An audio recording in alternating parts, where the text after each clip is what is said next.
Good evening, everyone. I'd like to call this meeting to order. This is the regular meeting of Council of Fundy Albert for Tuesday, January 7, 6 p.m. in Riverside, Albert. All councillors present. Mayor Rochon, former Mayor Rochon's, just for those of you who are not aware, resigned on effective December 31st. And as per our bylaw, I, as the deputy mayor, filling in as the chair for council meetings until I'm no longer deputy mayor. So I'd like to, as the first order of business, is the adoption of the agenda. The agenda was circulated in advance. There are just really one change, proposed change, which would require unanimous consent for. And that is per our sort of standard practice, is to move or add, pardon me, a public statement and inquiries just before, as number 12, just before a closed session, which would be moved. And I'd like to add a closed session number B, which would be, well, I guess that one would cover it. It's under the same 68C.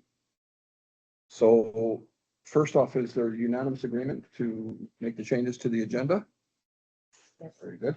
Right. So I take a motion to adopt the agenda as amended from Councillor Jonah, seconder, Councillor Land. All those in favor signify by saying aye. Aye. The motion passed unanimously. Next order of business is conflict of interest declarations. Are there any conflicts of interest to declare? There would be none. We move on now to the adoption of minutes. There are a number of minutes, 8 in all, shows you we're busy people. 8 meetings in all. We'll go through those. All these meeting minutes were circulated in advance. The first is the special council meeting from November 14th, 2024. I'd take a motion to adopt those minutes. The motion to adopt the minutes. Okay, Councillor Loretta, thank you. Seconder, Councillor Land. Any discussion on that? No. All those in favor say aye. Okay. Aye. So motion passed unanimously. The next meeting was a budget deliberation meeting that was held on November 19, 2024. That would have been in Hillsborough. Those meetings, minutes were circulated in advance. I'll make that motion. Councillor Land makes a motion to adopt those. Councillor Coates, seconder. Any discussion on those minutes? No, I just wanted to note for me that there wasn't a lot of information on the budget deliberation minutes, but I'm not sure how you would capture everything that happened, but I'm sure if anybody's interested, can go back to the video because there really isn't. It was just noted that there was a discussion and there was for several hours, so you can go back to. Okay. Thank you. Yes, and I had a similar comment for, and there's quite a few of these meetings where budget deliberations, it would be hard pressed for a reader to know actually what was discussed, but the online videos do help if those be of interest to somebody. So I would then say, let's put that to a vote. All those in favor of adopting the minutes of November 19th as circulated, please signify by saying aye. Aye. Aye. Motion passed unanimously. The next meeting minutes is the budget deliberation meeting of November 23rd. I believe that was the one at the Kiwanis in Hillsborough. Wait, I didn't mark it down, sorry. Riverside, Albert. That was Anyways, the Saturday one on Riverside. okay. So budget deliberation of November 23rd, 2024. Those meeting minutes were circulated in advance. Take a motion to Councillor Elderkin makes that motion, a seconder. Councillor Jonah, any discussion on those? All those in favor of adopting all minutes, please say aye. Aye. Aye. Motion passed unanimously. The next set of minutes is a regular council meeting from December 3rd, 2024. These meeting minutes were circulated in advance. Take a motion to adopt those. I'll make the motion. Councillor Elderkin, Councillor Coates, second. Any discussion on those minutes?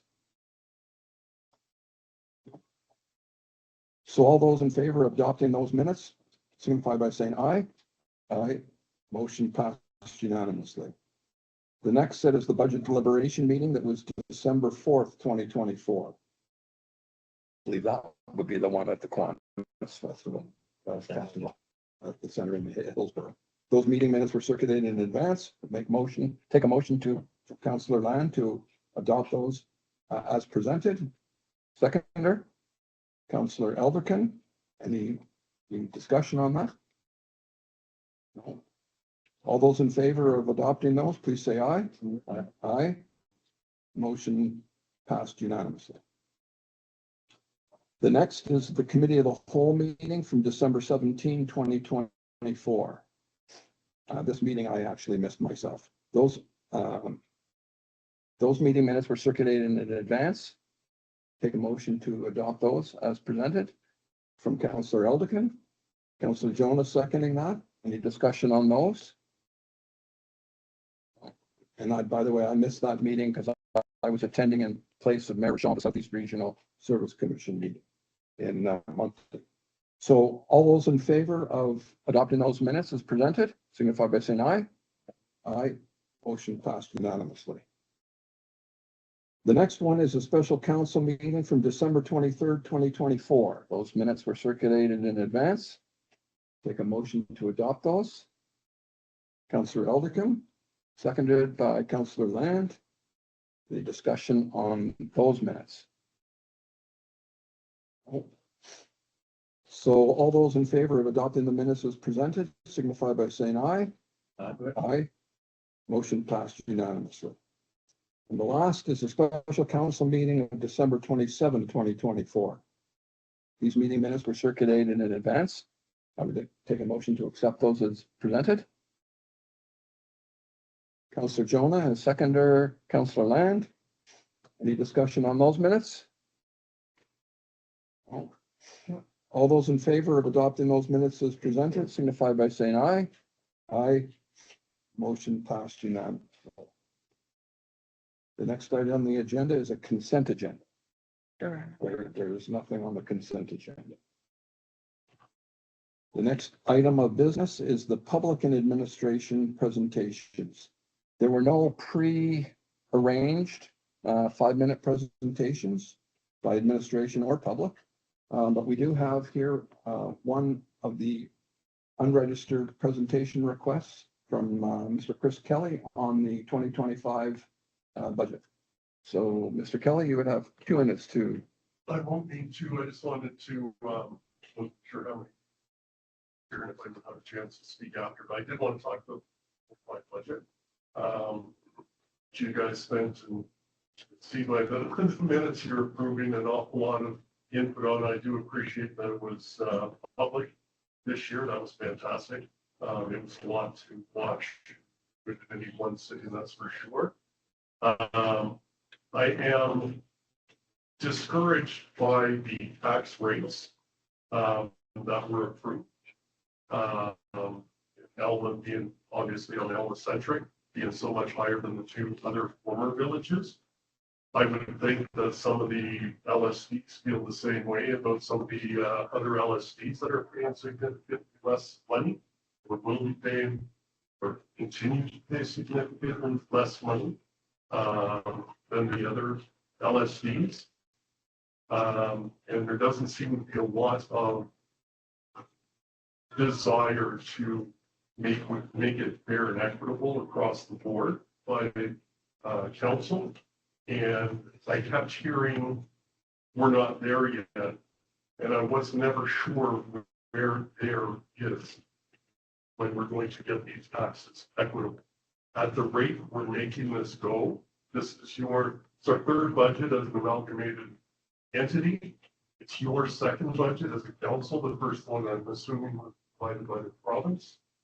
And at the rate we're getting equalized, it'll be 2035 will be the year if we go at the rate that we're going now.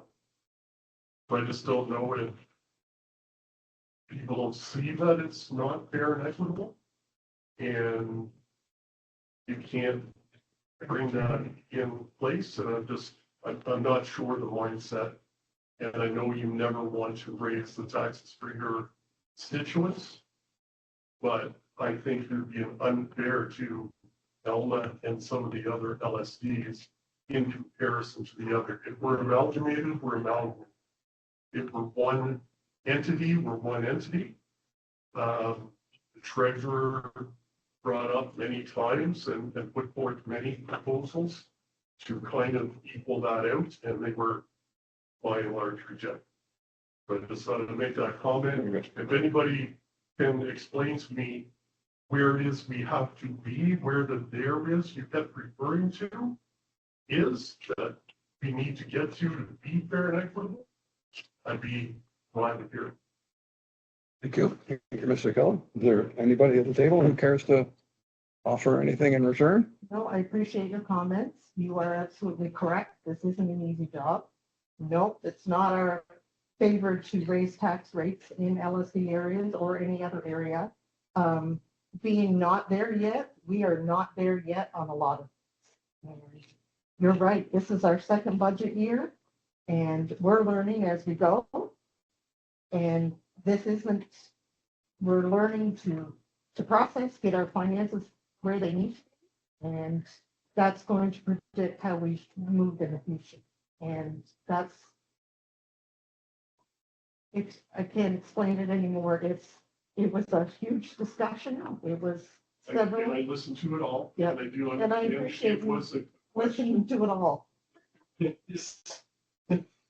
But we're really, making I decisions. appreciate that you said.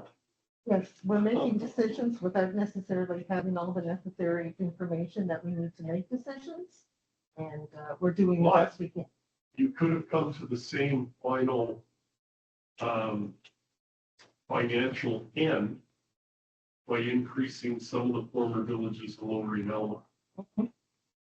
So you don't have all the financial information, doesn't really hold water because you could have came to the same financial number at the end of the day. This council just chose not to do that. That's correct. Yeah. And that's our choice to make. And that, And we have. by the way, I forgot to mention that doesn't include businesses which were business heavy in Elma, paying exorbitant, even more than the residential rates, more than the other village former. But that business rate hasn't changed, I don't believe, in a number of years. It has Yeah. not, but there's still big discrepancies. So the one thing that I will do is when we get down to mayor and council statements and inquiries, I was intending to give a brief overview of what we passed. And so the budget, the general operating, the Fundy Albert general operating and utility budget was passed by council at a special meeting on January 2nd. So that was not in the minutes because it was in January. And we don't actually have that budget available for public viewing at the present time. I do not believe it's not on the website yet. I'll give, for the benefit of the owl and those who are here tonight, a brief overview of what that entails. Does anybody else want to make a comment at all now? No. Okay. So thank you, Mr. Kelly. So we would move on now to the next item on the agenda, which is reports and recommendations from committees and private meetings. With the first set of reports being from the committee of the whole. So this would be predominantly from, I believe, our last committee of the whole meeting in December.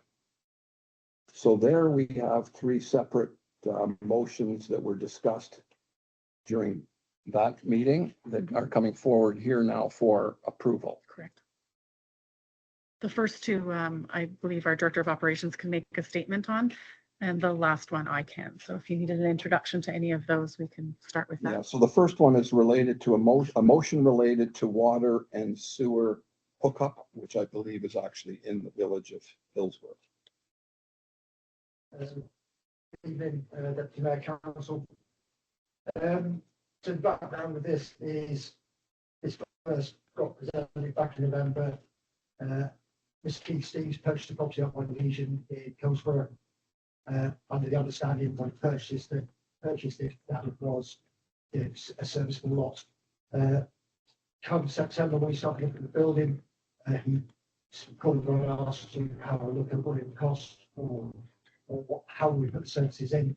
Water was not an issue, but due to the sewer line being quite distant away from the property, it would actually cost the village approximately $70,000 to put that line in. Therefore, as it is over the remit of myself and the CEO to approve that as a budget expense, it came to council to consider it. And our recommendation is that we approve that we go out and get quotes and provide that service based on the history that other services have been provided in similar circumstances. Very good. So I apologize. I'm actually looking for the motion and I'm not seeing it. Whereas the It is owner the of very the first 94 Legion Street, Hillsborough, has requested a water and sewer installation for their serviceable lot. Whereas the municipality has an obligation to provide good service, and whereas the estimate received for the installation was in the amount of $17,595, and whereas there are funds within the Hillsborough Water Supply Distribution and Transmission, other 2.4.1.5.9 budget for said installation, be it resolved that the owner of 94 Legion Street, Hillsborough, pay the required fee for the service to be installed at his property in accordance with Hillsborough bylaw number 30, and the administration be instructed to solicit quotes to complete the work at 94 Legion Street. Is there a second on that? Seconded by Councillor Jones. Is there any discussion on that motion? I have a question. So In the motion, resolution, you got a number in there already, so have you already got quotes on this, or is this something? We got one desktop for you, contractor, to get an idea of the cost, as it was well beyond. So CA didn't feel we should pursue that any further at that time. However, I believe, I cannot guarantee that having spoken with another company, someone may issue. So you want to put this, over again? It will go out and do the correct human processes together. That's fine. Got one for those here. Thank you. just a couple of questions for me. Thank you, Councillor Lamb, for that question, because I think the quote that you received was part of the package Correct. that we received tonight. So my question was the 17,595, does that include our portion of HST, or is that, That is a complete turnkey. and that we will be seeking more quotes? That was my other question. And then the Hillsborough Water Supply Distribution and Transmission, is that coming from the water and sewer budget? Is that where that is, just for clarifications? All right, thank you.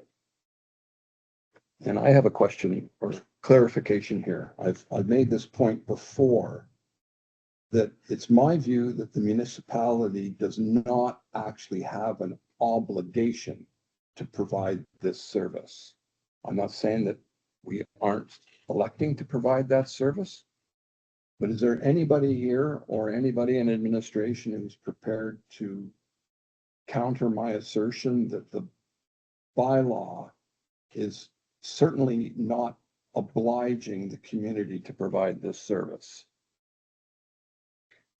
We have had this discussion before when it was brought up on a previous account. And I believe we all agreed at that point that it was. And you were of the opinion that it was not, but I believe that the rest of council had agreed that it was. The system goes past these homes, and homeowners are responsible to tie into the system if they require water. That's the way that we interpret the bylaw, and I believe the rates need to be changed in the bylaw, that we should be revisiting that, That's right. which is in front of us at the moment, and we will get back to that water committee on the bylaw itself. But if we are interpreting the bylaw as we feel we are correctly, then we feel that yes, it is an obligation to provide water when the system goes past the home. Okay, and so what we're gonna find is when we get to later on the report from the Water and Sewer Bylaw Committee, it shows us even more the importance of getting this very clear in at least our new consolidated bylaw what obligations are on the municipality or what are not. Any additional questions? Just curious, survey done, and I'm just curious, we spent almost on $40,000 on these cemeteries. Do we know if there's, how much more land is out there that might be in need, that could be sold and could be needed as insulation going forward? We do not currently. We do have a project on the table, hopefully for the summer, where we can have a student help map out the system, and that might give us some more insight to where curb stops are and upgrade our mapping of what the water systems in all three communities look like. That might then provide that answer for you, but we certainly don't have here's how many houses are hooked in and here's how many are not. We don't have that information right now. Any other questions? So putting that question to the council, all those in favor signify by saying aye. Aye. Aye. So motion passed unanimously. So the next item related to the committee of the whole was a motion related to a helmet policy. I hand that over for introduction to. So this was what was presented the last committee, the whole meeting. This is just an organisation of how policy for this arena. I've had informal one as such ongoing for years. However, this puts it on paper, puts us in line with many arenas around this area, which then outlines what our responsibilities are as the start of the arena and responsibilities of the administration for training and what should be started short. It's executed. So if someone would be prepared to make the motion. Be resolved that the Cleveland Fundy Albert approve the Fundy Albert helmet policy as presented. Is there a seconder on that? Councillor Coates, thank you. Any questions on the helmet policy? I have one question. Was that the draft helmet policy or the policy where that's before us today, was that circulated among the main users of the rink or in the rink itself so people could see it? In the development of it, it proposed the initial writing. When I reviewed it, I went out and I spoke to most of the major users. We also phoned around, I think, 6 different arenas in the local area, get a better understanding of what their helmet policies were. And I would say a vast majority are everybody wears a helmet. There is a specific helmet. Yeah, great. So if we're to pass this, what's the next step? Is that how would the users be informed? Within the policy, it says that the communication is going to be signage within the arena. I will speak directly to the major user groups, and then we advertise it as well on our Facebook page. Yeah, and obviously staff training. And staff training involves conflict management Yeah, and how to deal right. with those that maybe Right. don't want to abide by the Very good. policy. Okay, any other comments? No. So all those in favor signify by saying aye. Aye. The motion passed unanimously. Yep. So the last one originating from the committee of the whole is a motion related to the creation of a recreation committee of council.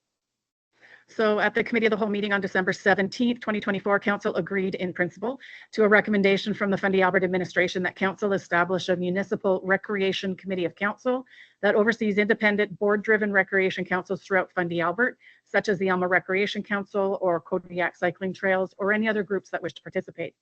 There are requirements that must be met to qualify, outlined by our insurer, and the motions of council would need to be passed as each new external community group joins the committee once established. Should recreation councils agree to participate and adhere to the requirements stipulated by our insurer, they would be covered under the municipality's insurance policy. This coverage is designed to ensure that all activities and events conducted under the council's purview are adequately protected. We have confirmation from our insurer that if allowed, the requirements, if they follow the requirements, as laid out for establishing oversight and monitoring, etc., any volunteers or maintenance crews would also be covered under the Fundy Albert insurance policy. The motion before you is for council to establish a committee and appoint members as council and co-chairs, and additional motions would be required after that for those that wish to participate in that recreation committee. And I would add, and the terms of reference too, which I think The is, committee has to form a proper committee, correct? Create the terms of reference and so is there prepared to make a motion on that? Whereas the council, on the Alberta, necessary to have a recreation committee. It resolved the council approved the recreation committee for the 2025 calendar year. Resolved, following members of the council are appointed to the recreation committee.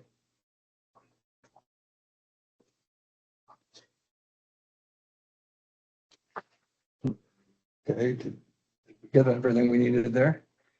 I'm sorry, I was writing something else. You read all of that? I'm sorry, Councillor I think John, you could I actually ask you to just do that again? We got discombobulated with this side. Sorry.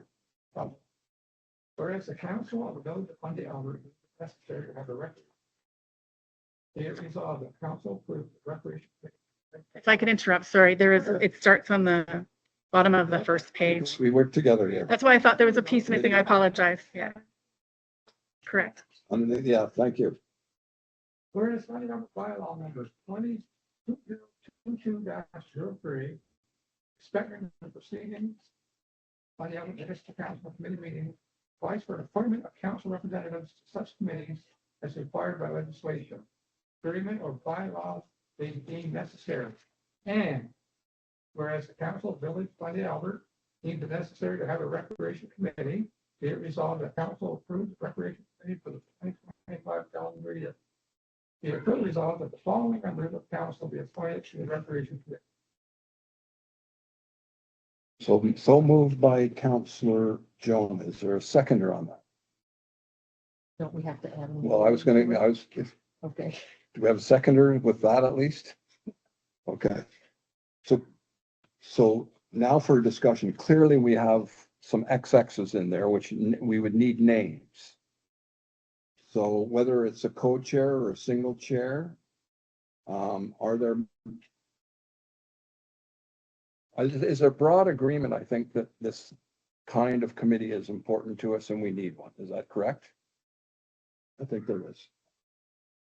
Who among us is prepared to be the chair of that? Is anybody else endorsing our Councillor Jonah? I think it's great. Very good, Councillor Jonah. Appreciate it. Is there anybody else who would like to be a co-chair? And it's a good start, I think. We can, as our Chief Administrative Officer just said, that really, if we pass this motion with Councillor Jonah as the chair, we still are going to revisit this because we're going to need the terms of reference. There will be any additional co-chair if one is selected, and the membership. I think this is a great thing. And it has the potential to assist our recreation facilities, our nonprofit recreation facilities in the community. Yes, Councillor. I co-chair that one. Very good. So we have two names for the co-chairs, Councillor Land and Councillor John. Thank you very much.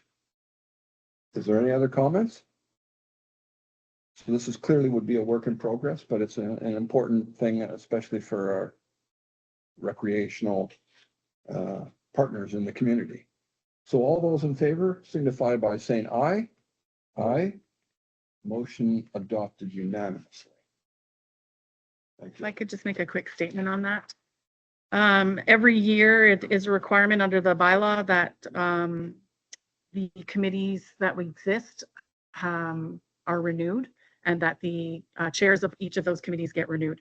So the list is actually on the agenda, and I would ask that the deputy mayor and council consider for the committee of the whole meeting on January 21st, which committees they wish to participate in, so that we can have a discussion on the 21st and make a motion on the first meeting in February in order to appoint the members for those committees.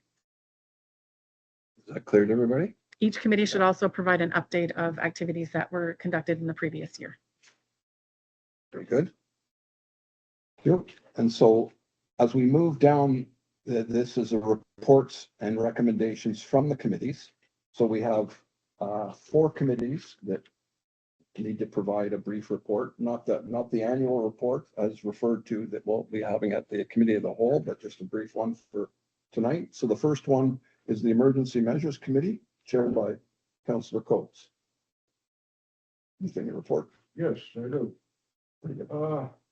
On February the 13th, 2025, 1 o'clock, I presume it's going to be a Zoom Teams meeting, a cyber security presentation by the province. I did send, I believe I sent it to the CAO. And as we spoke, I didn't nominate, I talked to them and the EMO who are that and said that Bob Rochon had resigned. Mhm. It would direct everything to the CAO. And they need copy, so I could pick it up. I did receive on Monday the 6th on 2025 from their former father, there. Morning, Jim. Here's some information that you may find useful for an EMO committee update at your regular meeting. The Board of Directors of SERSC has adopted a resolution that will see the hiring of consultants to prepare individual community specific emergency for plans and specific hazard related plans and goes on for a while that I guess the SCRSC, which is something for rural, Service Commission. yeah, will pay a portion of translations on it, everything. The event in Riverview will be in Riverview for Andy Albert. So there is not a date set in on it, but I will keep it on the calendar and whenever further comes information, I'll get back to you. Very good, Councillor Coates. On the cybersecurity, we know just from reading the news that this is municipal governments are targeted periodically. Or is somebody from our municipal government going to be attending that? I am, yeah. Very good, very good. And I know I received or was copied on the same email that Councillor Coates got from former Mayor Rochon. And is really what he was referring to. It's good news stuff. This is the information we had already received from Mayor Rochon about the Service Commission is working on and their public safety group is working on the common template for all our emergency preparedness plans that are then tailored for each community. And so that work is ongoing, partially funded, it looks like, from the Service Commission. So that's something to look forward to. This is very good. Anything else on that? Very good. The next committee of council we have an update from, please, is the Personnel Committee. Anything? Okay. And the next two are sort of fall on me as Councillor Arrow. So the first is the Water and Wastewater Bylaw Consolidation Committee. As I mentioned at the last update, the draft consolidated bylaw and the draft proposed rate structure for the three different communities and three different utilities was presented or passed over to administration for them to and also run an analysis on the proposed rate structure to see what it would do to the number of billing units, for instance, so we can get a sense of whether the rate structure as the committee has worked up as a draft would work, and or how much impact it would have on our users and the user fees. And so I received an update earlier this week from our chief administrative officer that your team is still working that.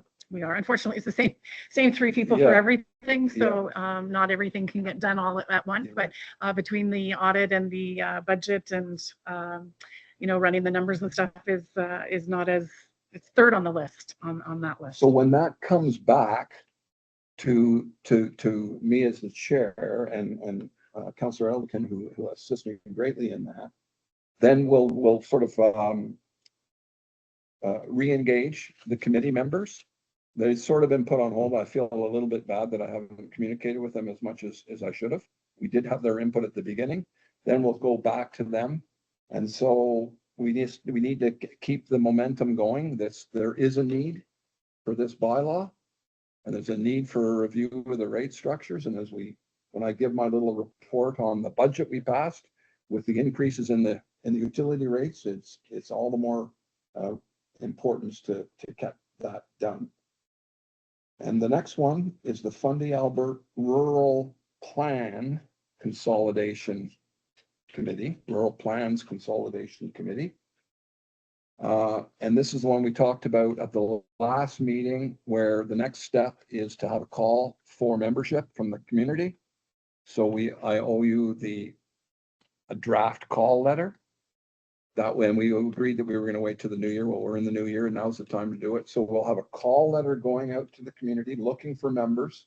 We would be looking for members from each of the 4 planning areas that are within Fundy Albert right now. So that would be the former village of Alma, former village of Hillsborough, former village of Riverside Albert, and then the Westmoreland Albert area, regional planning area, rural plan area, which is really all other LSD areas of Fundy Albert. We'd be looking for membership from all of those to come together to work through some of the points that were raised during our previous public consultations, like the livestock and chickens thing. But there's actually a number of other things that were raised by our community when we first did that. Yes, please. I think it's important to, maybe we know going into the committee that we list the ones, not everything needs to be looked at. I think there's just certain components of it, correct?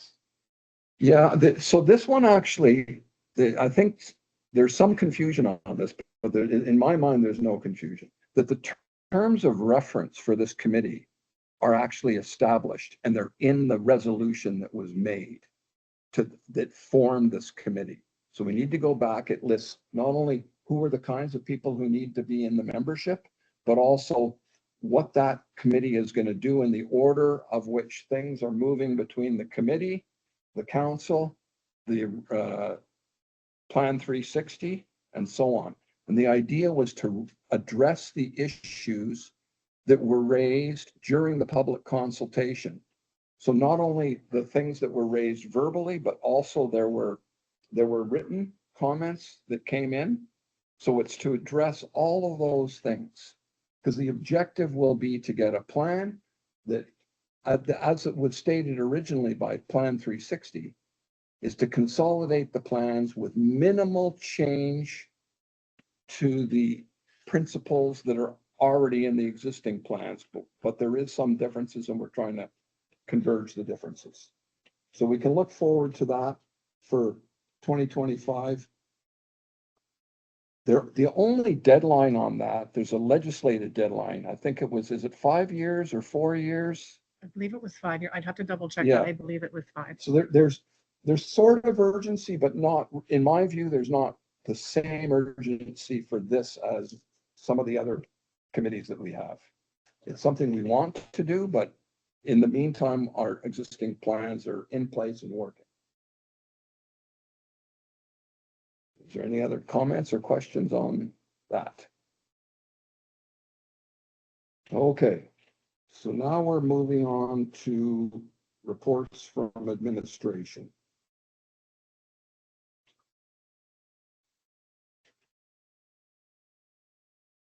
We currently have no reports. We just have the following motions that are. Right, so the first item on the agenda is a motion to appoint a deputy mayor.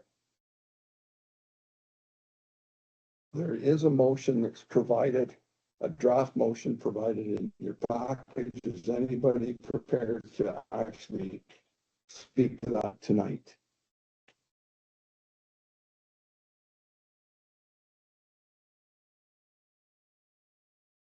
No. So what I would say to that is, in the absence of a new deputy mayor, I am the deputy mayor. The deputy mayorship is meant to be a one-year term, and then we revisit it, which we're doing tonight.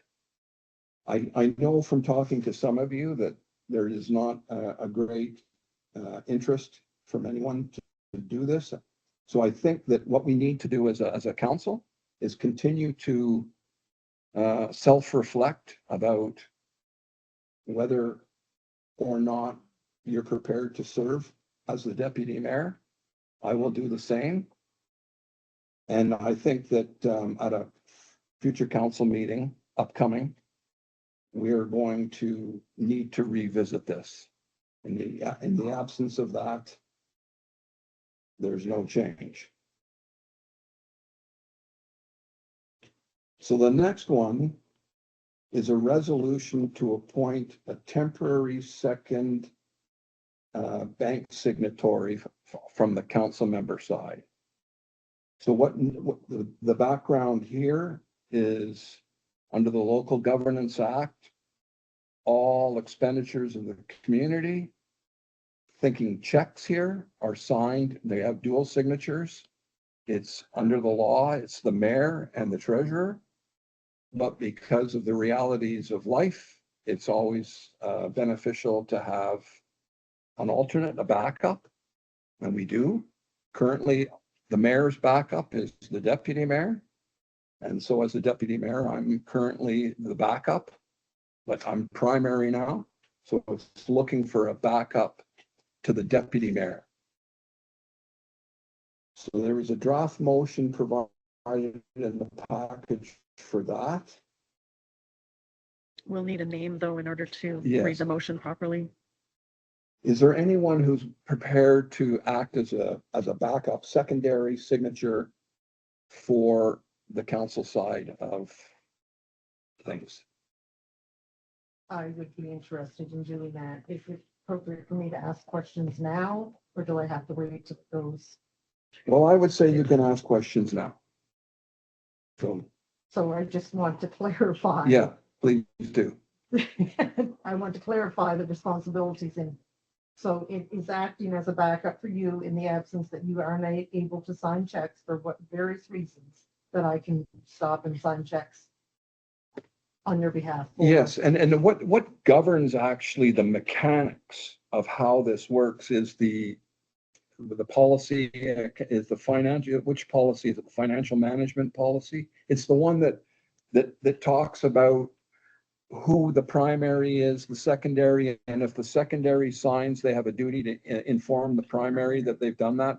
We have the policy, which, The financial policy, correct? so it's guided there. It's quite clear. So this is normally not an onerous thing. For instance, last year for 2024, where I was the alternate, I signed almost no checks. It was almost always done by the mayor. Does that answer your question? So I'm willing to do the secondary for this if council so. So I would be looking for someone to make this motion with inserting Councillor Elderkin's name in the yellow area. Please do. Whereas it is necessary to appoint a temporary secondary senator to the council's bank accounts to ensure the smooth operation of financial transactions. And whereas Deputy Mayor Arrow is currently serving as a primary signatory, and whereas council identified Councilor Elderkin as a suitable candidate to temporarily fulfill the role of the secondary signature.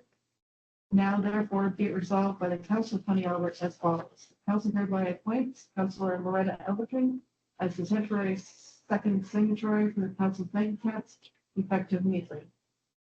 Number 2, this appointment shall remain in effect until the appointment of the new mayor or until the further action is taken by council. Number 3, the council directs the treasurer to notify the relevant financial institutions and take all necessary steps to close this resolution.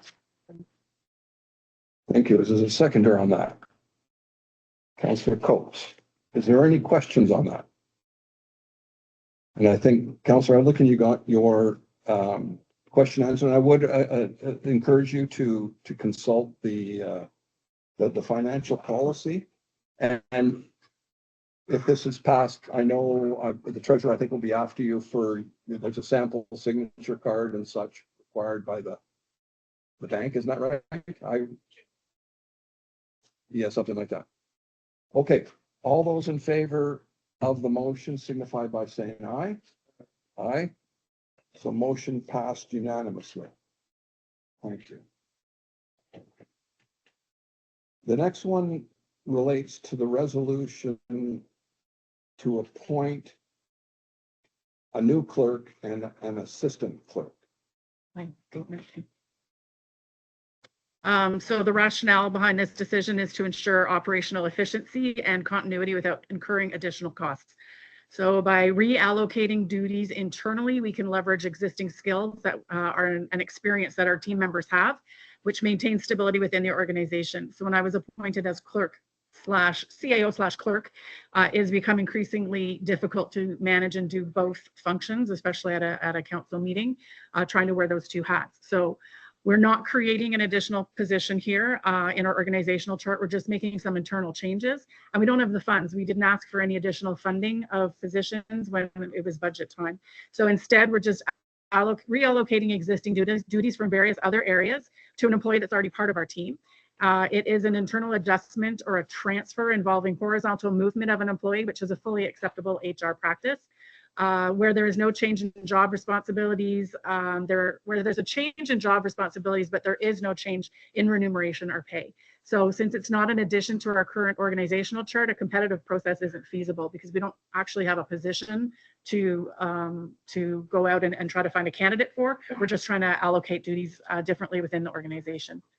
So if council does pass this, and I hope they do, I would like to express our deepest gratitude and bid farewell to an exceptional individual who has served our community during a transitional period. So as our interim clerk, and then she was the interim assistant clerk, I guess, Tammy Rampersad has stepped into the role with remarkable poise and commitment. She ensured that the municipality continued to function smoothly and efficiently. Despite the temporary nature in the role, she approached it with the same level of diligence and professionalism as if she was a permanent appointee. So we'd like to thank her time with Fundy Albert. It may have been temporary, but her efforts and contributions were deeply appreciated. She was always there when council needed her. If there was times that I was unable to attend a meeting, she certainly jumped right in and was there to assist. So I would like to thank her and recognize her for her work. We did lose Councillor Edelkin there for a minute. We did, I think that in the. Oh, sure. Okay, so there was a draft resolution provided in the council package. Is there anyone who's prepared to make that resolution at this time? I will. Whereas the current motion to appoint a clerk was passed on September 3rd, excuse me. And whereas the current motion to appoint assistant clerk was passed on March 13, 2023. And whereas it has been determined that new appointments are necessary for the effective functioning of the municipality of Fundy Albert. Be it therefore resolved by the council of Fundy Albert that, number one, the motion to appoint Linda Sporn as clerk passed on September 3rd, 2024 is hereby rescinded. Number two, the motion to appoint Tammy Robertson as assistant clerk passed on March 13, 2023 is hereby rescinded. Number three, Kimberly Beers is hereby appointed as clerk effective immediately.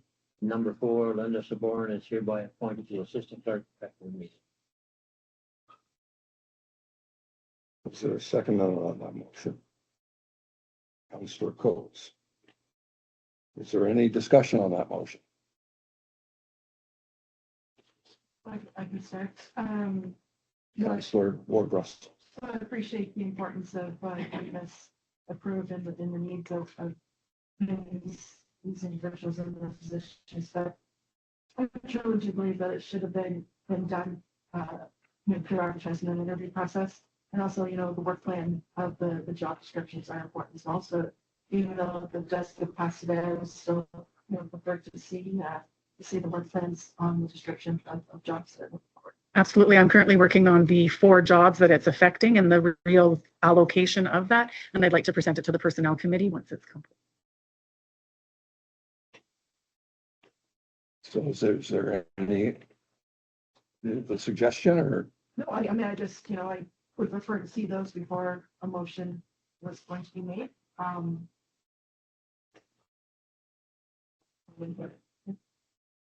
Is there any other comment?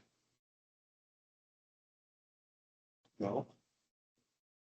I have a comment that I continue to believe that this process should have been done by an organizational change proposal. I believe the CAO policy demands that. It was not done. It was not presented to council. As you even mentioned, there's not even the work descriptions for the change, because the organization change that was approved has an assistant clerk. It has a person in the role of a dual role of a clerk and a CAO. Only one of those is an officer position, your position.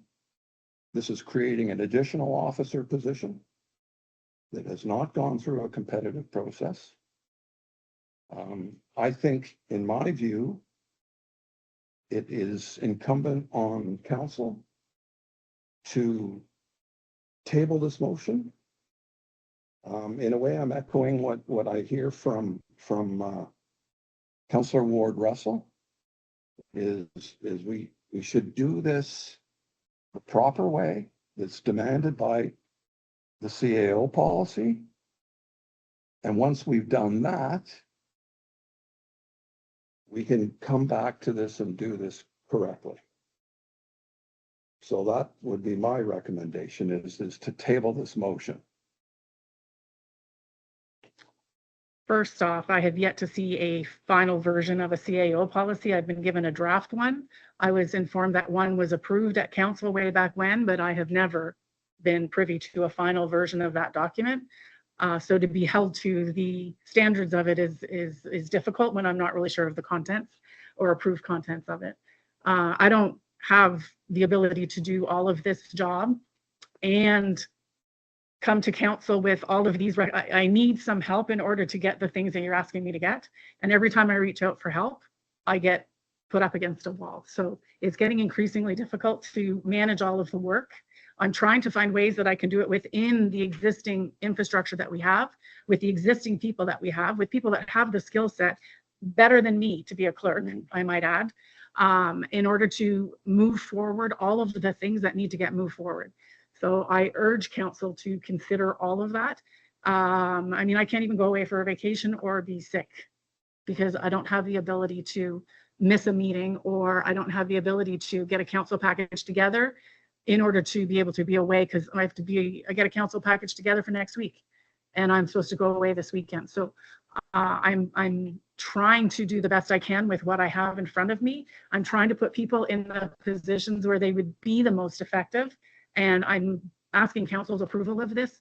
And I understand that there is documentation that needs to follow, and I can promise to give you that. But it's next to impossible to get the documentation to you and still keep up with the pace of things that need to get done.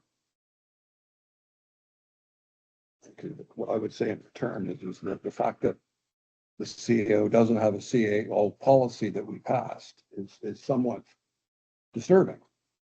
And that needs to be addressed. This is a core element of your work. So I think also I recognize that there's a lot of work. That was originally why the org chart shows an assistant clerk. And then in the absence of you currently, that's why we do have an alternate clerk in that you mentioned Ms. Rampersand, who's done good work and continues to be available to us until such time as we rescind that authorization. So I make a motion to table until such time as we tidy this up the way it needs to be tidied up. In Point my of view, order. Hmm? You have a motion on the floor. Been moved and seconded. yes, so what I'm trying to do is amend that motion, is it called amending? It's a secondary motion to table it. So I make that motion. Is there a seconder on that? So on the motion to table, I made the motion, seconded by Councillor Ward Russell. Is there any question on that, or shall we put it to a vote?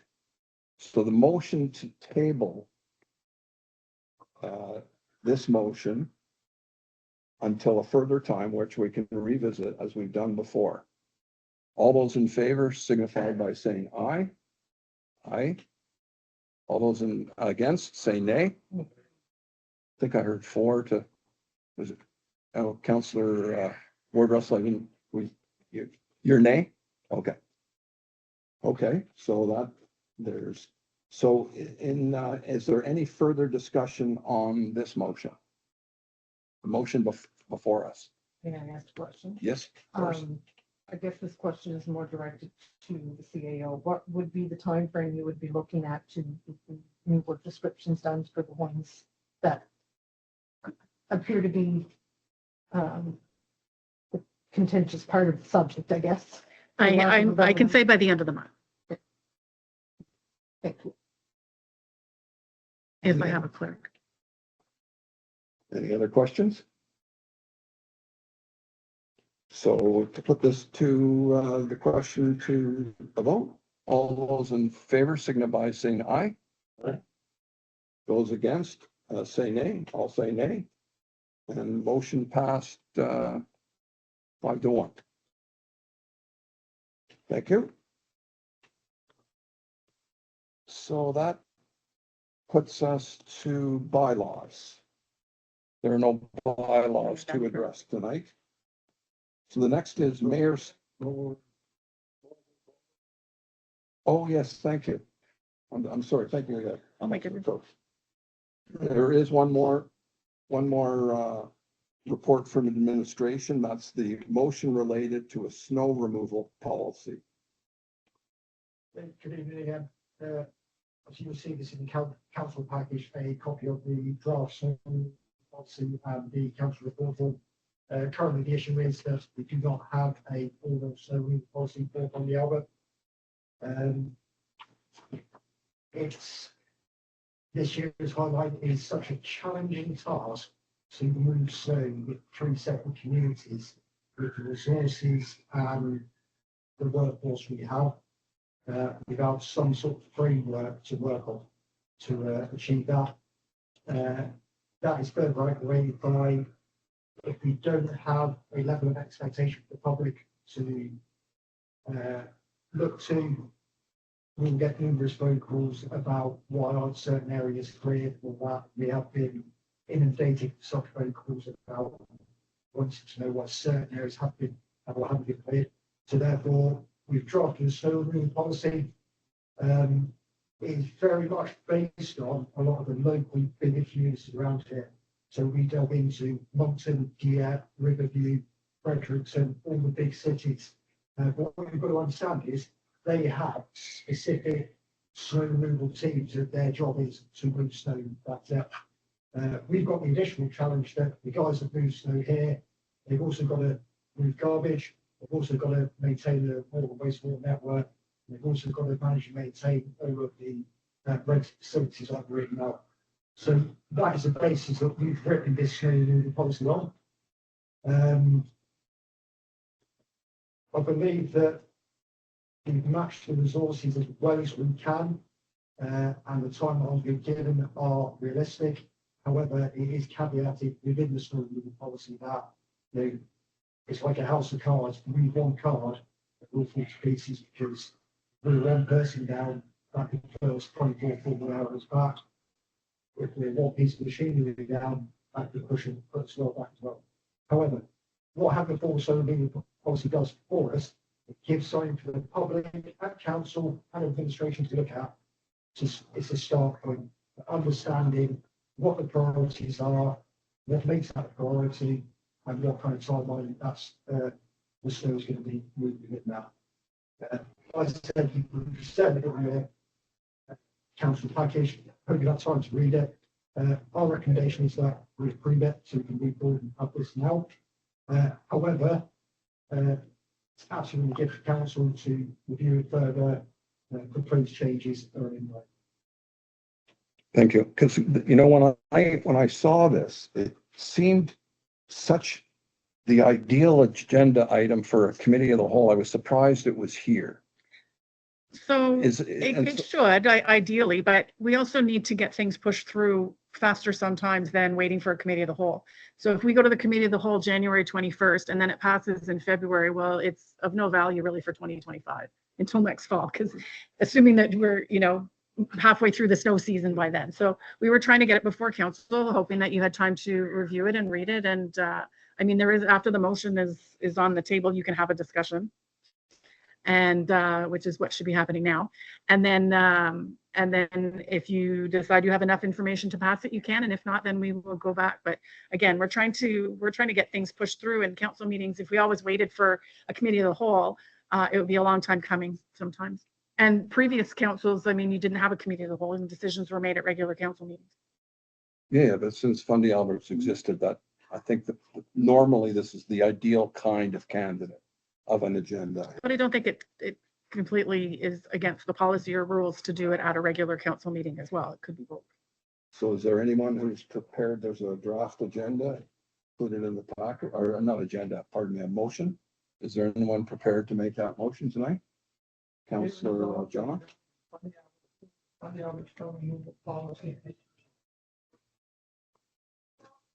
Is there a second on that? Second.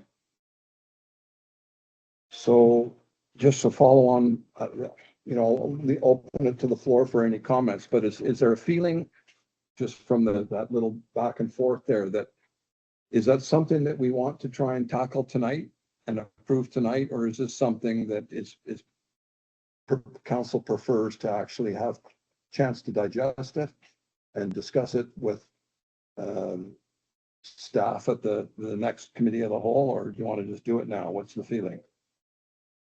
Can I ask a question? Yeah, Your list of what you determined that's plaid, where did you come up with that list? Which one? The- So the roads is a direct extract from the existing contracts. So it goes where it's with, The current contractor. Just went down. Now, that's because I've got the paddles and side elements with each side. The actual sidewalks is pretty much that's a sidewalk and assessing it based on kind of the definition of different types of sidewalks. Yeah, kind of looks at it, yeah, that is a class A sidewalk. And then the parking lots, that was very much done on what was our responsibility.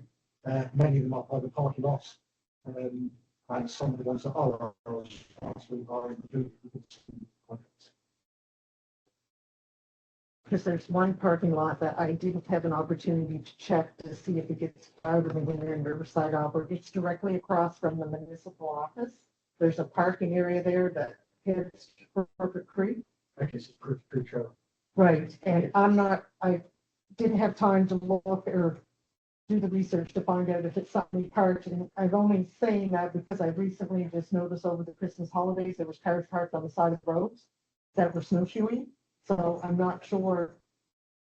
Yeah, it's actually something we can look at, and if you want to send us an email as opposed to the end of that to insert that, that's absolutely something. Yeah, and then that'll give me time to double check it before it may be something we never did, but I noticed that the cars were parked there on the side of the road, which tells me maybe we just keep it out or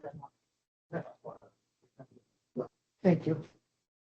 sorry, yeah, go ahead, Councillor. I've got a question if I may. Page 12 of the policy, you've got class A, B, and C. And it all says municipal streets that have dangerous intersections, and it just says municipal streets. But there's no listing of what's in there, classifies where these are. Turn page on page 13, where there's a color code map of different things, and this is a direct extraction of the contract that was written prior, so the.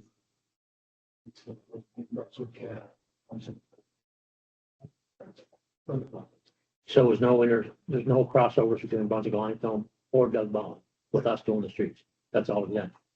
Because in here you've got salting of the center of the lane. And I just thought it was a little vague and it, Yes, I don't disagree. The contract you got in place, when you start looking side by side, there are significant differences between them. However, they are existing contracts with a bounty. We will have to maintain that up to the point that we could send no worship. thank you.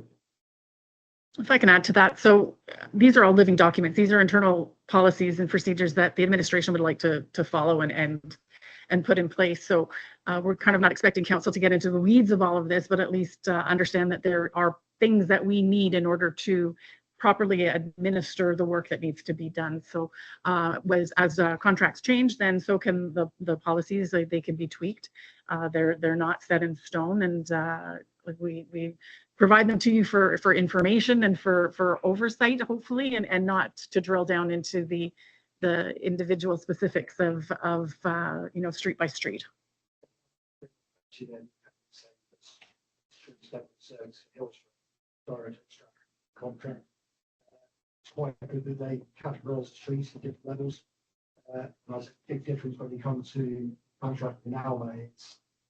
They don't categorise streets, they just give a list of streets that are going to and an explanation of how the streets are operating.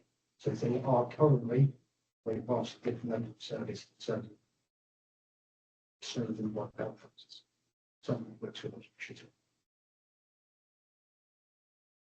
What I see as challenging here is it's not so much the streets from the existing contractors, which is pretty straightforward and well established. It's the sidewalks. I don't know, like I know in Alma, that's the municipality, and in Hillsborough it's the sidewalks are cleared by the municipality. It's sidewalks is not a contractor, it's us.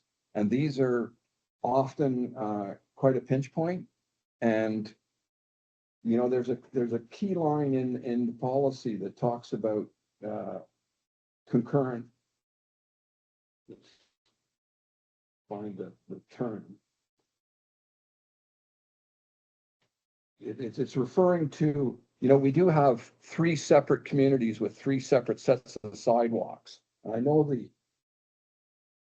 the goal appears to be, and rightly so, and you'll know what I'm talking about here, I think,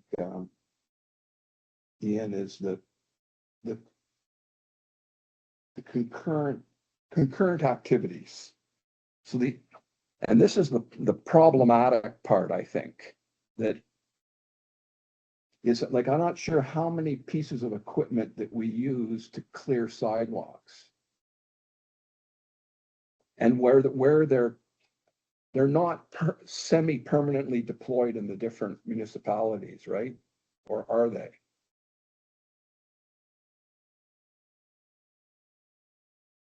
It's a difficult one. Yeah. We have a bobcat in Almond. Bobcat to try to with all the sidewalk walks. So on a perfect day, we can get guys down jumping on them the sidewalks. However, Alma's bobcat at the moment is sat months and being repaired. Now we have one, which I said before, it's like a house cars. We're a bit kick. Yeah. Just recent struggle. And again, this year we've struggled. Every single snowfall we've had so far has landed on a day, over a weekend or on the days that we've got garbage. We've had to juggle collecting people's garbage and clearing the sidewalks as well. And it's just making that balanced decision of, do we delay the garbage collection to later in the day? And we see the feedback on Facebook from that. Or do the garbage collection Yeah. The good thing about garbage is that's about to disappear, isn't it? Yes. It is, which is going to make a massive difference. No doubt will stop some on Friday. So that's gone, but losing that night will give us a much better start point than we can turn up at the end of the storm and dispatch 2 guys to Alma, 2 guys to Hillsborough, one, possibly two down to, Woodside Albert, you can currently clear it all at once. This year so far, it's just all landed there. We have had other priority tasks to do at the same time, but there's no removal needed. And it's not. Yeah. It's not. I tell you, another bugaboo that I saw on this, and I see the results, you know, with your eyes. That, you know, you're separating out, and it's on the priority side as well. You separate out streets and parking lots from sidewalks, right? So you can have certain streets are a higher priority than sidewalks. So I've seen this year where a Fundy Albert truck was dispatched down, did something that's on the list on the parking lot side, but then basically left and didn't do the sidewalk because it's lower down, and would have burnt gas and time to go somewhere else. I don't know where they went.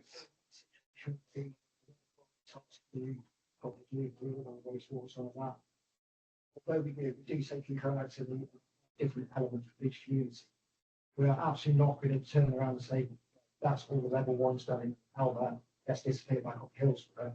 If we've not got any other priority tasks Right, okay. that allow us to get on with that, to the other time measures, if we say we do a level one sidewalk in 24 hours, we get that done in Albert, and there's another sidewalk that's 48 hours, we've not got another priority task like water or wastewater. We'll get that done within that first 24 hours as well. However, if we do have other tasks coming here to double out or make this space ready for the use, that will prioritize that sidewalk, that we can sit there, make the assessment that, yes, we are driving away from Alma, but we do it. However, this place needs preparing before we hit the end of the timeline, but we still be able to have that sidewalk cleared. So it does not look clean cut. It may look like we are wasting money by just going down to do level one first, then go home with a cup of tea, then come back down. Absolutely not doing that.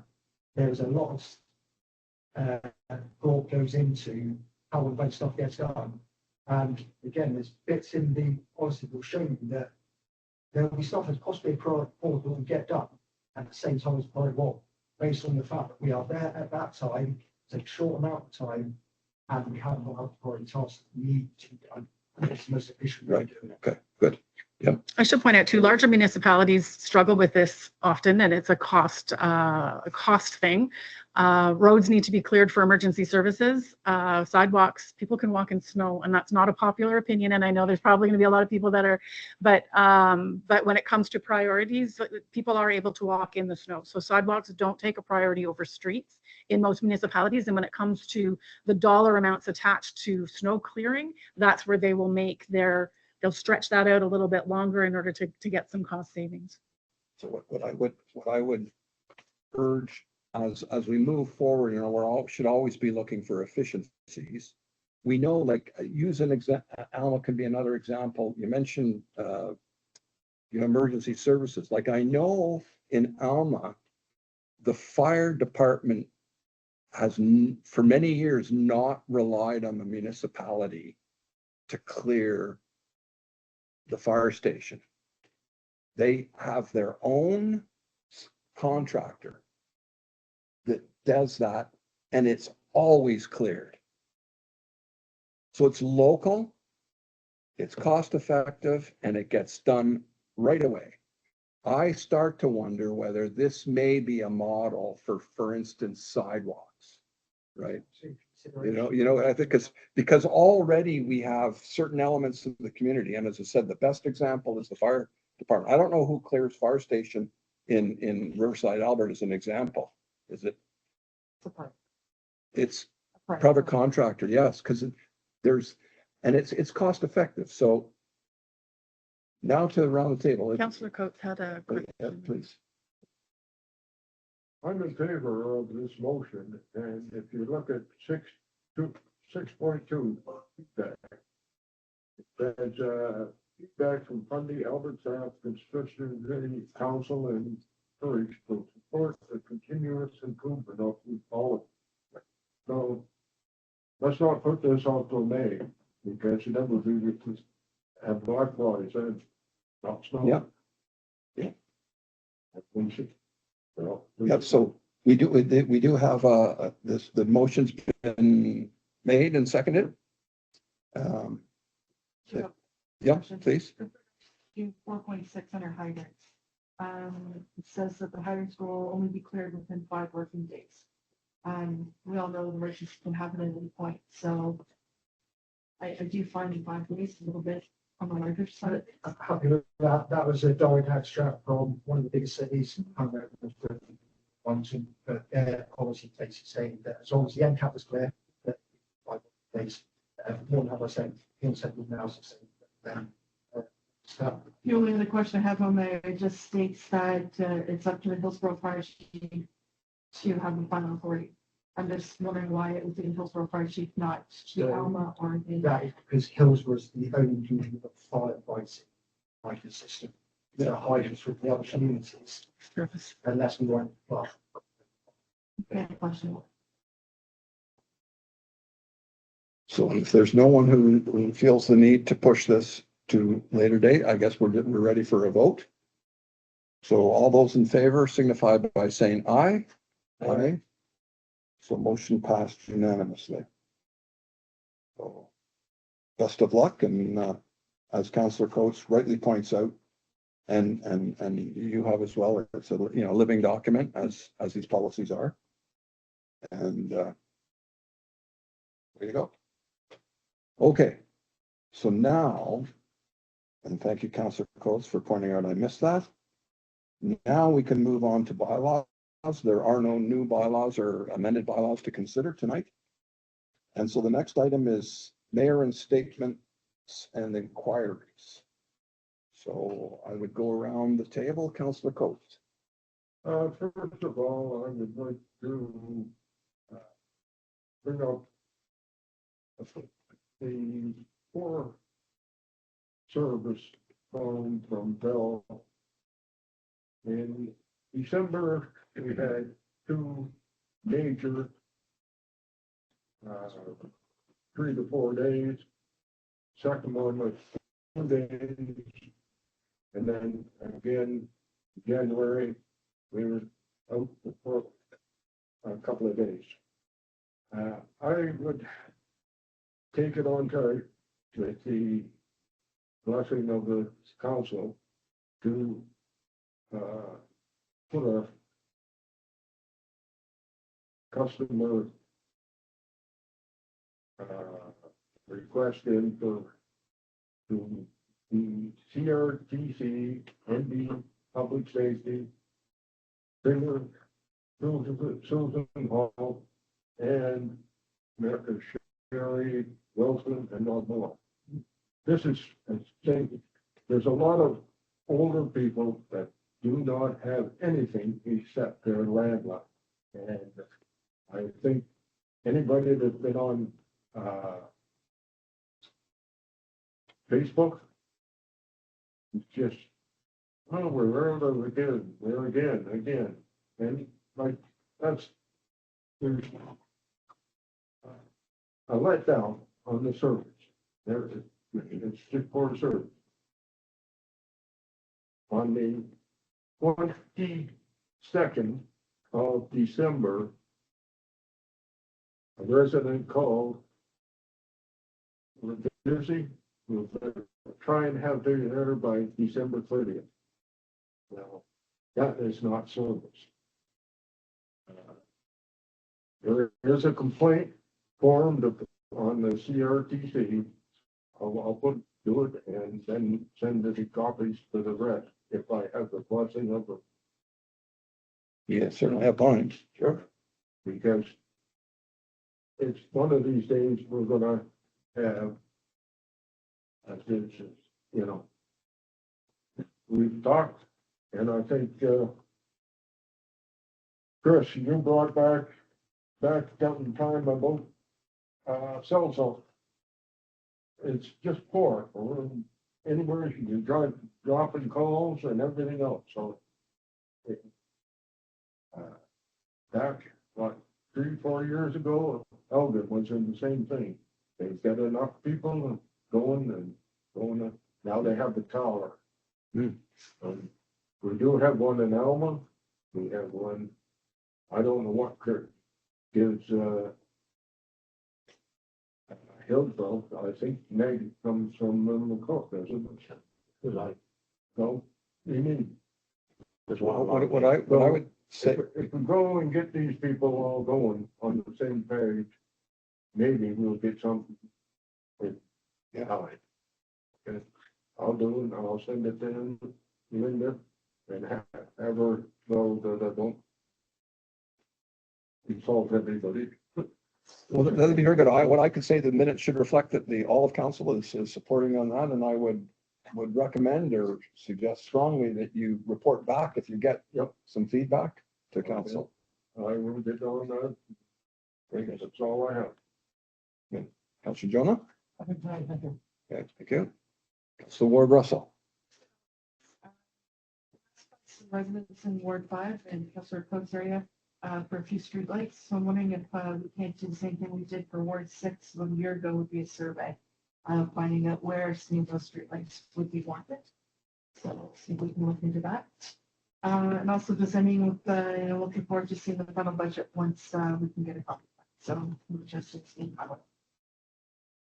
Thank you. Is that the streetlight survey? Is that to get it like actioned? Do we need to do, or is that enough? We do have a project on the two different things probably, but where we're going to work with NB Power to identify areas where we could require more streetlights, whether it's for public safety or for emergency services or what have you. They recommend against a full-on send it out to everybody because then everybody wants one in their laneway. And I don't know how much money was reserved in the budget for additional streetlights. So there's more to it than just a survey and saying, but we can certainly, as a first step, try to push that project through quicker just to at least see where the dark spots are and then have a conversation from there. As far as the budget, it is still being reviewed by the province, and once we get confirmation from them, we'll be able to share more information. If I may, John, on the streetlight, I'll second your approval on that. And actually, at the end of Niagara Road, we hit Fine Land, if that's our area, that little intersection, that needs a light. There is a light there. It is lit. I'll check on my own. Check. It's pretty dark. Needs on the pole. And it's Is that it, Councillor Ward Russell? Thank you. Councillor Elderkin? I have nothing to report. Thank you. Okay. Councillor Land? I have one. Okay. Pound Hill. Hmm. I'm not impressed with the job that was done. And I want this administration to go back to, I guess, the engineers, see what they can do to fix it. I've had some people come over the holidays and discuss it with me, and if there's a little bit of ice, there's going to be an accident. You're going to drop. You come up a 910, you sit there and you look at the elevation just with your eye. It starts to go up, she caves in. It needs to be fixed. It's a little bit more serious than what everybody's thinking about. And I'd like to see the engineers. I don't want the reports from the province. They need to fix it. It's not done. The feedback we got from the engineers, sorry to get the conversation, written, like, again, separate down if you want, was that you say purely resurfacing, which is not addressing the underlying structural grade, which when you start looking at how grades are assessed for how good position they're in, much of it lies with what's underneath the asphalt, not the asphalt itself. And I agree that there's places now I can't remember the exact wording for it, for the main classification system. It's all to do with where the lines are in the concrete slabs underneath, how much those individual slabs have sunk, and all that. That's the issue we've got down here, and then it rates. The hills were definitely issued down the bottom. So we can ask to get it stripped off and remade again, but until we look up that concrete laying underneath, we're still going to have the same undulations. But what I'm talking about, there's no concrete underneath it. If you're at the end of room 915, you can see it. There's no pipes there, there's nothing. The pipes are down further, they're not further. it drops. It needs to be filled in, not cut down. So your vehicle swoop, goes like that when you drive, you're going in a hole. You take these tractor trailers, a fuel truck? Send me just like a screenshot of Google Maps of the surface around there. Yeah, I will.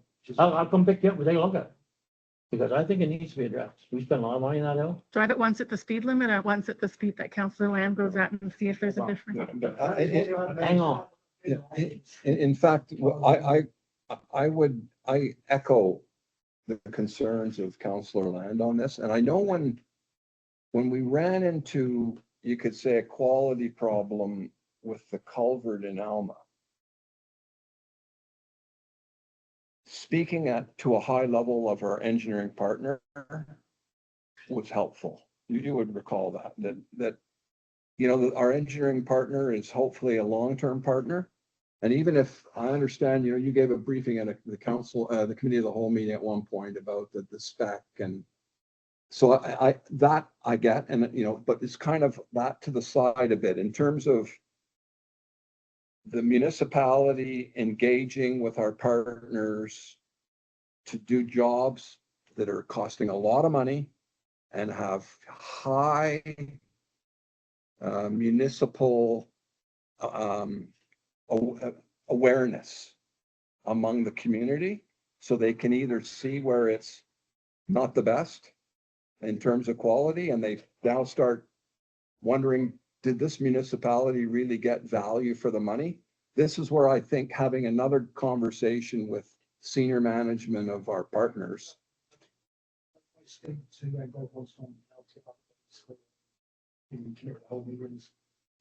it's what council wants, I can speak to them to get an idea of what it's going to cost us to get a report from the engineers as to the quality of that work that's been done. Well, I didn't really mean that. I'll jump in there. We don't need to spend a darn cent. No, yeah. We've already paid the price. And they did a crappy job, in my opinion, and so is the public. They're saying it. They're bringing it to me. It's on We need to them. be careful with this conversation. Maybe we should take it into a closed session if we're going to start to talk about But, different contracts and things. My point This has is- been asked and answered though, and we came back to council with a response. We thought it was kind of put to rest, and then now it's brought back up again 2 months later. So it's hard for us to keep moving forward with things if we're constantly looking in the rearview mirror. And these types of reports cost money. These organizations don't do things for free. We've got a disconnect. We're not talking about a report to understand a problem that needs to be fixed by spending more money on a new project. We're talking about a project that the community spent a lot of money for, and whether it's within or not the terms of the spec. And I think we concluded, we Yes, they are. concluded that it was within the spec. That aside,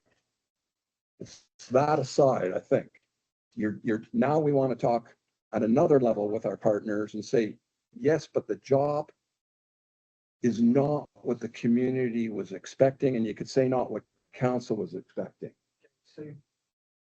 And so now you're looking for a conversation of goodwill for future considerations, this kind of thing, in my view. Very careful and work closely. That's in future, right? Sure, we've got the spec. Right. However, just so that I know what I'm going out with, what is a solution that we found out? To build it up. To fill it, didn't it? So currently, at the moment, our engineers and then the 12% in within 2 spec. So we are now going to go back and say to the engineers, we believe they cannot meet the spec. If I may, who made the spec? The engineer? It was done by DTI and it was seconded by the engineers that we hired. That's The scope of work was written by DTI. Well, common sense, if you drive over it, not done that. I don't have any, we have to rely on these individuals that we seek guidance and pay for their consultation and their expertise. We don't have engineers in-house. So we reach out to organizations that can assist us in it, and that's what we've done. And we go back to them with the concerns and we provide the responses of it. So I think that's where our director of operations is going now, is so where would you like, what is the resolution here? Because they say they've delivered it to spec. and we say we're still not happy, then are we then going to reopen this and try to find more money to fix it? Yeah, be careful what you ask for. And if I go on the road, when the local government was in, they paved. And they did, and they also did, Dawson Road, okay, not, and, Turn, Stone. And then they turned around and did the Osborne Corner Road. They complained there was bump. I sat there and there was engineers there, DTI, a private company and everything else. You know what they did? They made 2 bumps to fix it. Sometime they were trying to come in from High Bun Road to the Osborne Corner and they go, whoop, whoop. It's, if you don't know it, and you know, it's, icy or anything else, you're going for a ride. And they tore it up, they tore it up, they dug it down and everything else. And what they did, they two pumps, so. Don't know, gotta watch what you watch for. I think you're right, you're right. We talked to the subcommittee about that. I brought it up and went kind of financial problems. I think what we're seeing now is kind of that the weather is bad, sun is back out there. I myself had 2 conversations over Christmas holidays as well. And the concern is how the dip is, icy roads, it could cause a problem. But that's, We will go back to our partners at our engineers and see what we can come up. Anything else? Thanks. So for me, I only have a few things, but I had mentioned earlier in the meeting that I would briefly go over the budget, the budgets that we approved on January 2nd. After quite a few meetings and many deliberations, as has been already alluded to by Mr. Kelly earlier. So, and please, Jillian as treasurer, correct me if I say anything wrong here. I'm not going to say too much, but on the general operating budget for 2025 for Fundy Albert, the principles that we ended up agreeing to as council is to try and hold the tax rates as close as we could to last year. In the end, what we agreed on is the LSD areas, all of them had their tax rate increased by 1 cent for $100 of assessment.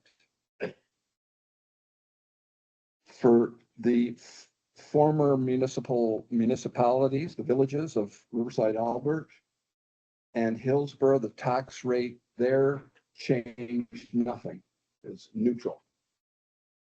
And for Alma, the tax rate went down by 1 cent per $100 of assessment. The non-residential premium. So this is the additional funds on the tax rate that is charged to all essentially non-residential customers, so commercial customers, and remains unchanged at 1.7. And recall that the law allows the municipality to have that number, the premium, the extra, anywhere between 1.4 and 1.7. Prior to amalgamation, it was 1.5 across the board set by the province. With amalgamation and local governance reform, we have flexibility, although we've never been able to use it. So this also is a disappointment to me, just personally, that we have not been able to budge that, but this is the 3rd year in a row we're at the maximum of 1.7. So that combined with the tax rate changes, which I just mentioned, which are small, and the increase in our tax base, and that comes from two different things, either the building of new construction, new houses, new apartment buildings and so on, brings new tax base into us. But by and large, the biggest portion of the tax base increase that we get is because because everybody's properties, and you're probably most of you in the room are watching, are property owners in Fundy Albert. Our properties are assessed by Service New Brunswick, the province, and those assessments have been going up steadily over the last number of years. On average, this year in Fundy Albert, it was up 12. It's somewhere between 11 and 12%. It's hard to know exactly because we don't know what's new construction and what's just tax rate increase, tax base increase. All that to say is the general operating budget for 2025, the amount we're going to spend is roughly 12% higher than last year, which itself was more than 12% higher than the year before. So this is far in excess of the cost of living for New Brunswick and Canada. So since amalgamation, all of us really have been faced with higher tax bills, partly because of our assessment and partly because of the tax rates. And it's much more than inflation. And I know council, this is one of the reasons we struggled so much this year, that on the original proposals, it was even higher. And we got feedback from the community that the amount of money that we're spending is just, it's hard to bear. And so that's, in the end, those were the hard decisions and compromises that were made. The details about the tax rates that I just said, and the budget itself is coming. It's gone to the province for final approval. When it comes back, it will be, this was public.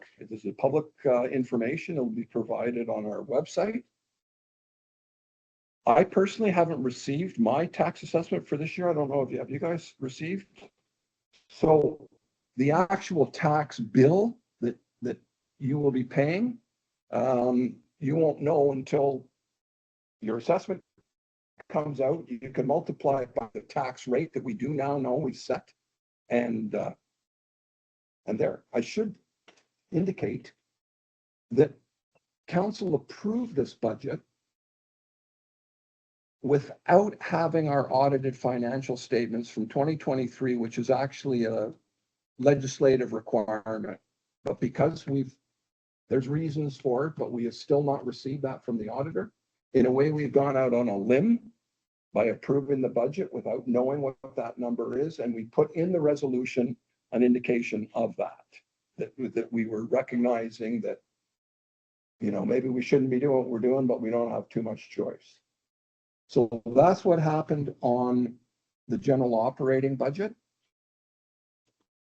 On the utility budget, so it's a single utility budget that's broken out really into the three utilities. This is the water and wastewater we're talking about, the water systems for Alma, Riverside, Albert, and Hillsborough. Remember, for those of you listening, that those utilities are paid essentially exclusively only by the users of the system. It's not all the taxpayers who pay for this.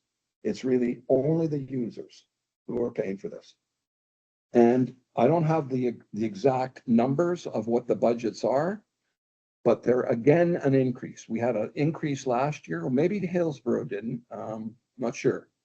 But for this year, for 2025, users of those systems will see an increase. In Hillsborough, it's around 5%. It's a little bit less than 5%.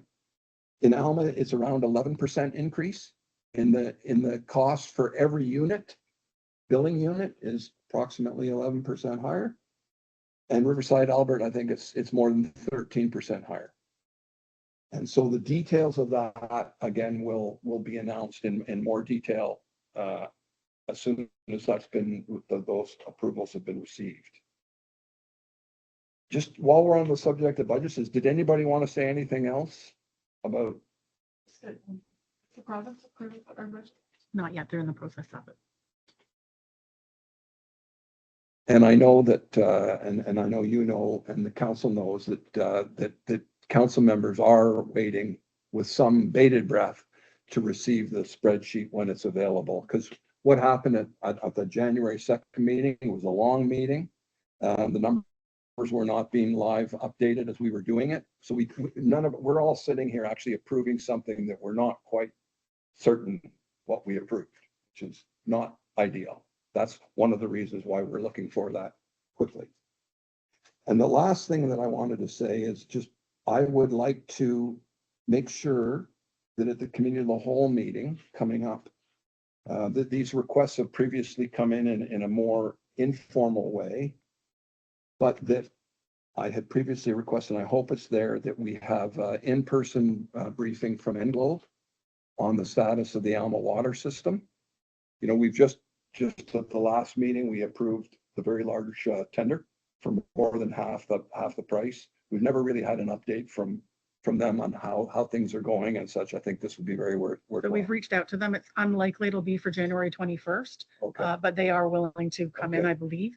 They wanted to wait until they had some more timelines established. okay, The tender was just awarded, so now they're working on some timelines. That way they would have more fulsome Okay. information when they did come to. So I believe it was too soon to come to the one on the 21st. okay. And the other one is I know it's linked to water, but this is now for the three systems.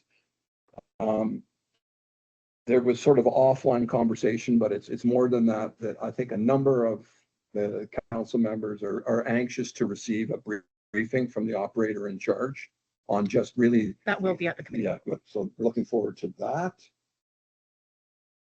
I think that's all I had. Well, just, I guess I did do a few, I think you're aware, I did several media events as a result of the resignation of Mayor Rochon.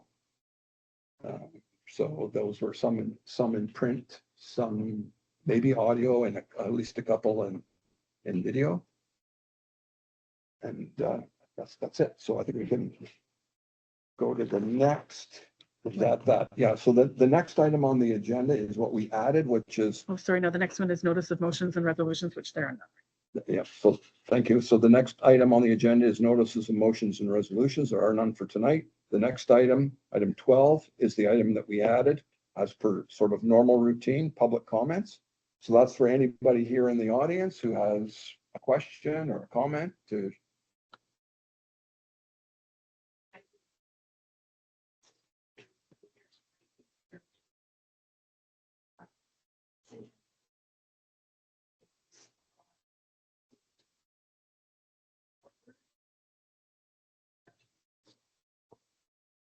I just am so hopeful that have a for discussion in January, that maybe at that January 21st meeting, we might also be able to make a decision at that time instead of going February, because and it's on this municipal office here in the village, because you're looking at budget numbers where you need to generate more revenue or cut expenses. And there's a building that you are paying the incentive on when you have an opportunity to have it put forward last May. And it's going to be almost 12 months before this council make a decision on that.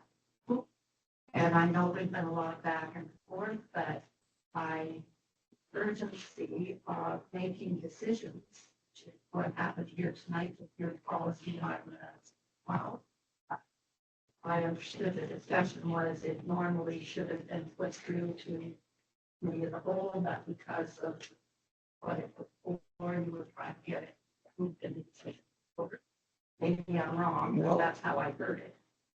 So I just really want to bring up every meeting that I've been to, urgency to make decisions. And in this case, it's one that's on safety line. Yeah.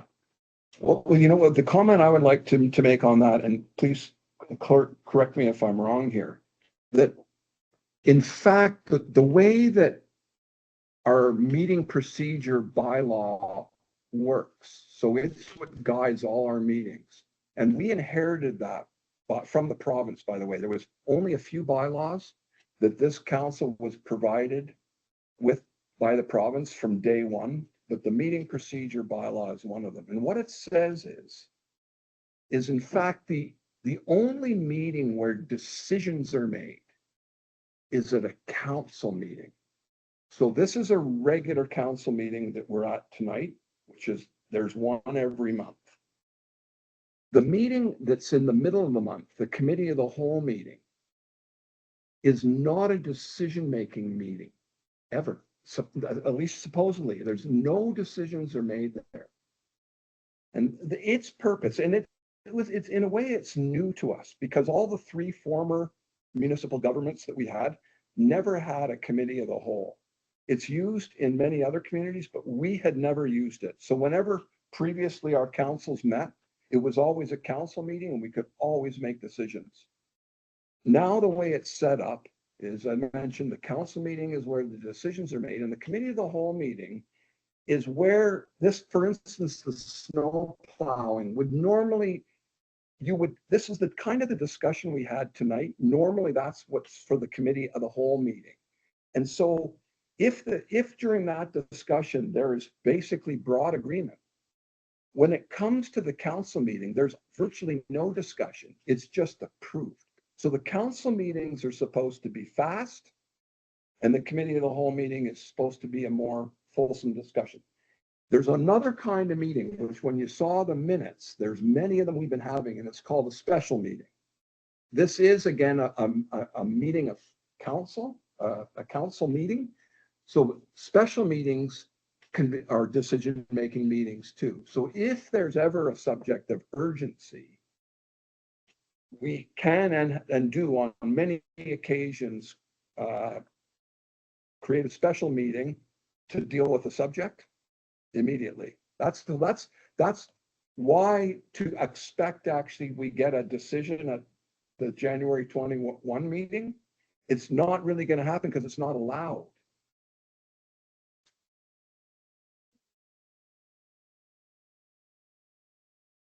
On the discussion back and forth, and he started today, and more back and forth. Yes.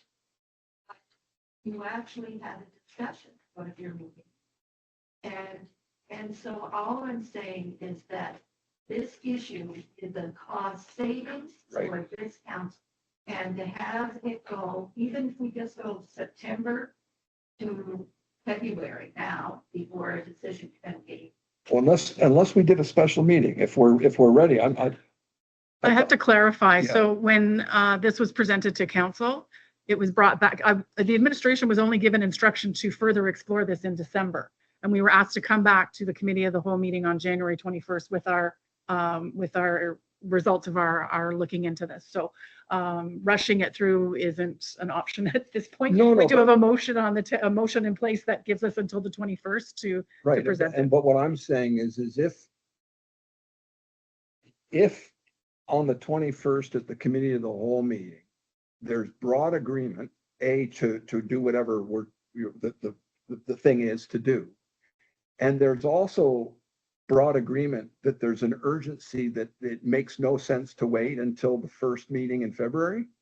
Whereas we can and have been, as necessary, we schedule a special meeting with usually just this subject, whatever the subject is, and boom, we do it.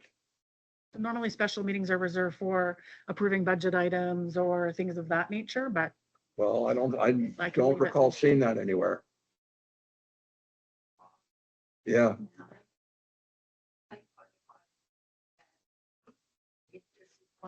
Yeah. That it seems to be taken. Right. Thank you. Is there anybody else who has a comment? I do a couple of things. Number one, the new recreation committee council is fantastic. And thank you. And Joe, it's very exciting. I was very curious. Is there any word on what happens to the office of mayor and Alberta province? I haven't personally heard. I believe. Election. Anyone? Well, yeah, and I'll just say a few things and then you can add or correct. What we did do at the January 2nd special meeting where we passed the budget, we actually did another thing at that meeting. What we did there as a council is we accepted the resignation of the mayor. We declared that there's a vacancy. This is a step in the Local Governance Act to declare that there's a vacancy, and instructed the clerk to instruct Elections NB that there's a vacancy. Correct. I have 10 days from the day that the motion was drafted to get the motion to the Elections NB, and then they start whatever process it is that they want to start. So we have not, I just found out the information of who I need to send that to today. So I'll be sending that tomorrow, but we will wait for further instruction. However, it would seem it would be a by-election in May. Right. Although I That's can't my- find that anywhere on anything. I did speak to someone from local governance today. And But through my research, I believe that to be the case as well, that the by-elections in May. And I've said to other people who have asked, I would, any interested candidates in that position, I would encourage them to consult the Elections NB website and contact Elections NB. They would be driving that boat. Anything else? Just want to say thank you for stepping in. Thank you. Fact is, I For appreciate all of you do. It's not easy. And a very difficult situation. Obviously, it isn't anyway. But thank you. Happy New Year. Well, thank you. And so on that, I would like to urge my fellow councillors to consider the fact that we have a need for a deputy mayor, and that I may not be available to do this at some point. And I think we all need to be considering whether you're available to fulfill this role, not only in the interim while we're missing the mayor, where there's additional duties, but even when we do have the new mayor comes in May, of course, there's still the need for a deputy mayor position. And is that no more? council should be encouraged to consider running for mayor as well, Could we? as you are able to do. I declared on many of the interviews I did that personally I have no interest. So that brings us now into some closed sessions items. So really, thank you, everyone. Do we need a motion? So yes, I need a motion, thank you, to enter into closed session. Councillor Eldikin, seconded by Councillor Land. All those in favor, signify by saying aye. Aye. Motion passed unanimously. Yep. Thank you. Thank you, everybody. Or your partner.